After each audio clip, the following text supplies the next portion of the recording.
friends and welcome to the channel. So in this episode we are going to be looking at Eduard's F6F-3. In this video we're going to be looking at the full build of this kit. So stick around to the end of this video to see the finished model. It's a nice kit, it's fantastically detailed. It's kind of what you'd expect from Eduard's, beautiful fits and everything. So there's not really much to say about it apart from grab yourself a good brew and a bicky and we'll just jump straight into this video. Alright, so let's kick this kit off from the cockpit. So it's, again, like I've said, and I'll probably say it several times, it's a really nice and easy kit to put together. The cockpit hasn't got much of an overload of parts. It is quite simple. There's the seat, there's the frame for it, the armour plating, the side panels, the main instrument panel, the control column and the elevators. That's pretty much simple and that's all that's in there.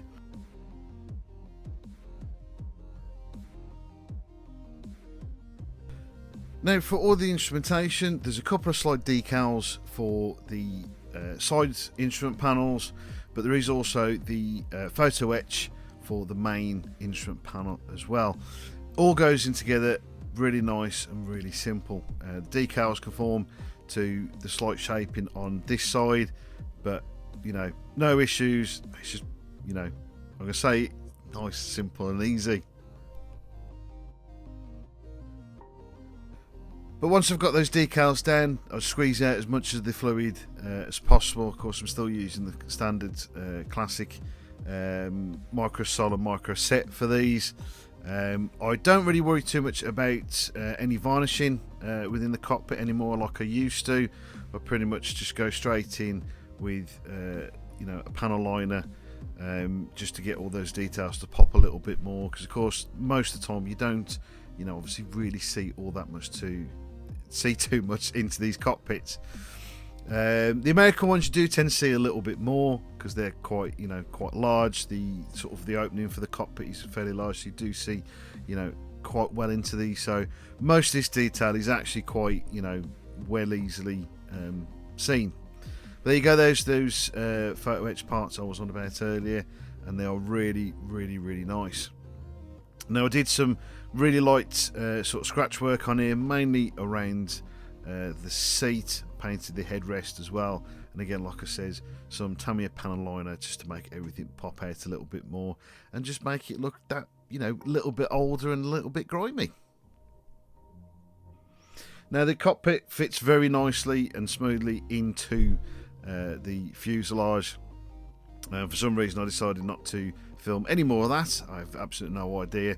I think just because of how simply this kit went together. Now I was quite surprised that actually Eduard give you one of their brassing kits, which involves basically the spark plug harness for the engine and some resin wheels, which we'll look at a bit later on. Now that harness was actually quite fiddly to put in. It was a bit difficult to try and figure out where everything actually needed to go, so a few reference photos will help. Now painting the engine, it was very simple. I based it black and then dry brushed on some silver.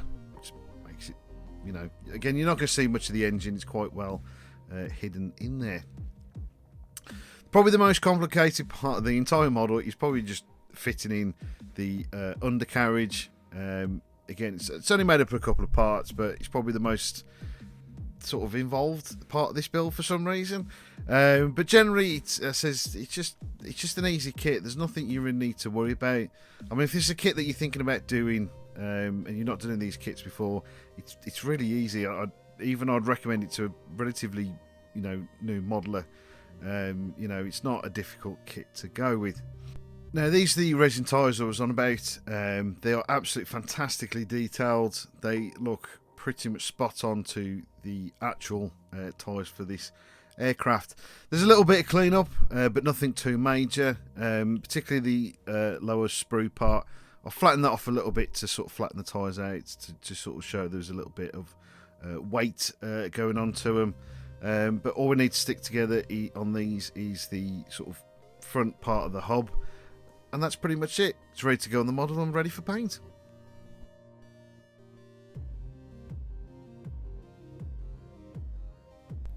And speaking of paint, we move on to the painting section. This is probably the most involved part of the video. This is the build was that simple. I already got ahead of myself, and I seem to have forgotten to film quite a lot of it. But what I've decided to do with this model is I've decided to do some pre-shading on this, because obviously these aircraft were, operating out in the Pacific, on aircraft carriers, and there's a lot of salt. So these aircraft get faded, quite a lot and relatively easy. So I thought modulation underneath would help, sort of simulate that a lot more. Now this kit, or this particular version, has a white spine and majority of the tailplane white. So of course that, and as well as the belly, was all painted first, because of course it's going to be a lot easier to paint the darker colours over the lighter colours. So after masking off all the white areas and the areas that I think they're going to get hit that I really don't want to get hit, obviously they're all masked off and ready for the first of the base coats. So first off, I'm using Tamiya's medium blue, which is XF18, and I spray this in extremely light coats, building it up until I get majority of that modulation underneath covered, but enough for it to still show through. Now before I put the top darker blue coat on, I'm masking off the area with some of AK's camo putty. Now it's the first time I've used it, and I was quite surprised. It's actually quite good stuff. Normally I use white tack or blue tack for this. This stuff is pretty much the same, but it does come off a lot easier, and it is reusable, pretty much the same as the white and blue tack. But I actually find this is a little bit better to sort of force into areas, to give a tighter sort of seal around the areas that I want masked off, and it gives a really nice fine feathered line. So yeah, it's nice stuff, but if you want white or blue tack is also just as good. Just to let you know that the top coat I used for that was Sea Blue, which is XF17 from Tamiya. I also did go over everything with a lighter shading of its original colour to again add a little bit more fade. So moving on to the decals, these are really good decals. They sit in really nicely into all the detail that's on the kit, and again using micro set and micro sol for this, just because I've got loads of it and it just seems to work very nicely. But yeah, so once it's been on for a little bit, squeeze as much of the fluid from out underneath, which will give you a nice tight fit on the model, and again it will also help it fit into all those nooks and crannies. Now, one thing I will mention about the decals within this kit, they don't match up with their sort of correlational numbers on where they're supposed to go. Some of them are fairly close, but the numbers aren't quite the same. Now, a lot of the written instruction stencils are very difficult to see, so a lot of them I just soaked them and seen what comes off and try to find the right places for them to go. So once that's all done, I'll move on to the wash on this, and I've decided to use an oil wash for this. No particular reason, just fancy doing something a little bit different. Also, I didn't actually really have the right colour that I felt was more usable for this particular model, because I don't usually do these type of markings, or sort of camo markings, as I say. So I've used some oil paints for this, some black, brown and white. I couldn't really tell you the mix, it was just kind of got it to look the way I wanted it to, which was kind of a fairly light brown, which I felt would work both on the white and the blue colours on the model. And this is the colour I kind of ended up with. It's kind of like a brown, dirty dirt looking colour, if that makes any sense. Yeah, so I felt like this was going to work with both, as I said before, both of the colours on the model without needing to change out. I tried it on a test piece beforehand, and it looked relatively good. But a lot of the time, I just tend to just go for it and see what happens and work on it later on. Once the oil paints sort of go to a sort of touch dry, I'll come along with a dry paper towel and just rub it all the oil off, generally in sort of circular motions to keep it within the panel lines, so it doesn't pull anything out. And then afterwards, just in case there's any sort of residual, I tend to go along with the airflow of the aircraft.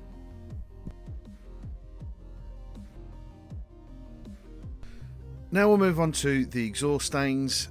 Now I don't generally airbrush my exhaust stains, but I felt on this one, because I usually use pigments, but I didn't feel like I had the right sort of colours for this. But I know I had them in paint, so I thought I'll give it a bit of a go.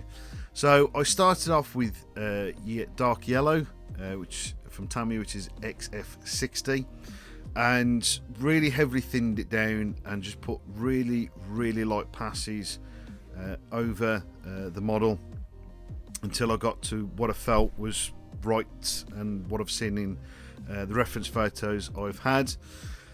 And again, just building it up, says until you're happy with it. It's always best to work in lighter layers because it's easy to stop rather than just throwing down a really heavy coat, and then you've got to try and repaint it all and start all over again. Now I did exactly the same all the way through this. Then next added some flat brown, which was XF10 again by Tamiya, and just mixing the yellow and brown, and then pretty much brown, and then afterwards I started adding black, and then pretty much just a very light dusting of just pure black, just to darken it and give you that impression of some real heavy use from those exhaust stacks. I also had Steve from Quality Control randomly drop in and just check out my work. Fortunately, he was pretty happy with what was going on. And sort of finally moving on to the chipping on the top layer. Did it all by hand. I did a little bit of sponge chipping in there, but most of this was done by hand using silver. And then afterwards I went over the top of that with yellow green, which I've used XF4 for this, to make it look like it's not only gone through sort of like the primer paint, but also down to the bare metal as well. And then once that was all done, I did the exhaust stains exactly the same as I did on underneath, but I actually started off with a white to give that bleaching of the paint. So there we go, guys. As it says, it's a nice, simple and easy build. It's a beautiful kit, and it says I'll show you in a second the finished model. This kit has been, which I forgot to mention at the start, a commission build, and it's been a great pleasure working on this one. Admittedly, I wasn't actually overly bothered by doing this kit, but to be fair, once I opened the kit and lots started looking into it, I actually got quite excited about it. And I says I thoroughly enjoyed this kit. If it's something that you're thinking about doing, if that's the reason why you're particularly watching this video, I'd honestly, get the kit. It's absolutely amazing, and it's, it's beautifully detailed, and like I says, it just goes together really nicely. So before we go to the finished model, I'd like to say thank you guys ever so much for watching. I do hope you've enjoyed. If you're new around here and if you like what you've seen, please consider liking and subscribing to the channel. You can also, obviously, if you get bored of it down the line, you can unsubscribe. But also don't forget to put the bell notifications on as well, which obviously will tell you when the next video is available. I'd also like to thank you guys that have donated to the channel as well. If you'd like to help support the channel, there are links in the description down below. So again and finally, thank you guys ever so much, and here's the finished model.